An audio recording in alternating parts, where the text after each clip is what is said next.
Xəbər qısa, amma çox dərin idi.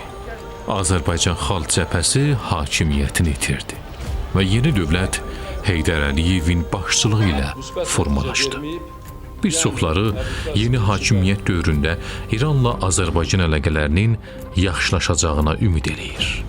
Qısa bir zamanda İran prezidenti Bakıya rəsmi səfər eləyir.